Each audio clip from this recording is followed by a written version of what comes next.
This is Rock's Bourbon Review here with Ronnie, aka 323 Bourbon Library. Let's go. This is great. All of you were fans of his huge collection, and now he's here with my modest collection. Great collection. But got a lot of good bottles. We'll see where we go with this. Ronnie brought a bottle that he's never had, and I guess we're gonna open it up, see how it is. Just got it. So this would be the Altschueler & Co. This is from Woodwork Collective. It's a blend of 10-year-old bourbon, 18-year-old bourbon, 19-year-old bourbon, 70% 10-year-old, 30% 20% 18-year-old, and 10% 19-year-old. So that's some old bourbon in there, and it is very dark. Super dark. It's out of Frankfort, Kentucky. I don't know if this is Buffalo Trace juice. They're not very kind of quiet about where they source their bourbons from, but non-chill filter. I like that. I had the 10 and it was delicious. So I was like, let's jump on this one. So 106.5 proof.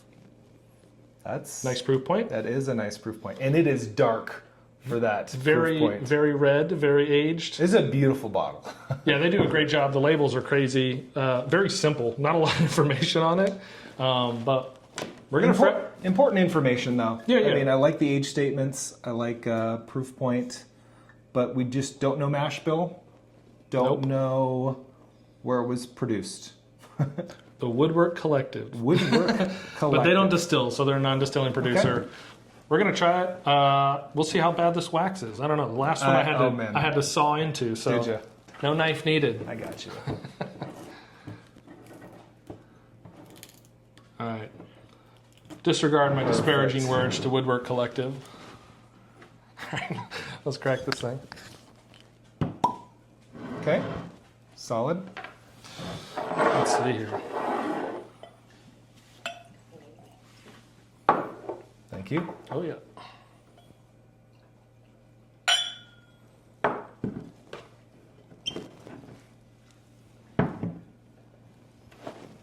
I mean, good nose on it.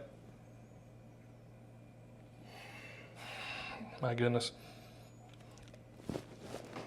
I don't know if it's Buffalo Trace products, but it sure gives me very reminiscent. It gives me reminiscent of Blanton straight from the barrel. That dark, pitted, rich cherryness. Cherry note. Oh my gosh. Yep. Super cherry. Super cherry on the nose.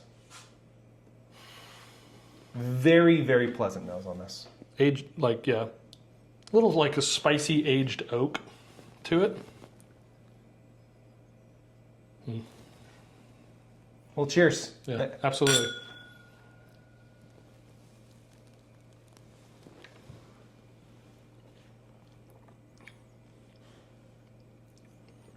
Very nice. Great. What a mouthfeel. It's every bit of the taste as it smells. Yeah. For me. Completely agree. I think that blend, the majority blend of the 10-year bourbons, keeping the super leather, tobacco notes down, but they're still there. Yeah. They're still there. Very not overpowering. No, not at all. That is special. That's nice. Nice in the back end there. That's very good. I mean, I know Blanton straight from the barrel is kind of one of the top whiskey bourbons for me, and this is great. And it's not even that crazy of proof. No, it's just got a lot of complexity though. You said straight from the barrel. I was thinking cast strength. I'm like, wait, this is 106.5. Yeah. To me, I think it drinks warmer than that. A lot of complexities. I think I would, if I guessed this in a blind, I'd be in the teens probably. Yeah, 115-ish. Yeah. Absolutely. Easily. Easy. But in a good way, in a great way. I know, maybe when I say this, or maybe if you've seen Ronnie say this, higher proof, that might be more off-putting to some people. It's not. It's in the best way possible. And a lot of complexities. The spice on this, it's got a spice to it. It's feathered in to the sweetness. It just lays. It almost lays between the sweetness versus a super peppery palate. Absolutely. I like peppery. I like the spice on it, but it's very much balanced with the sweetness. Maybe it's because, you know, it has all these different years in here, right? Giving it those layers. Oh, I'm sure. Whoever did the blend of this, Great. phenomenal. Yeah. So there's 500 total bottles of this. Interesting. Yep. So what is that, a 3 or 4 barrel blend? Yeah, exactly. Yeah. Not a lot. I mean, it's got 3 different. So maybe it's just strictly 3. Yeah, but they're not 3 or evens. 4. So 70% They're not, 10. yeah. So Oh, it's, you're right. it's You're probably.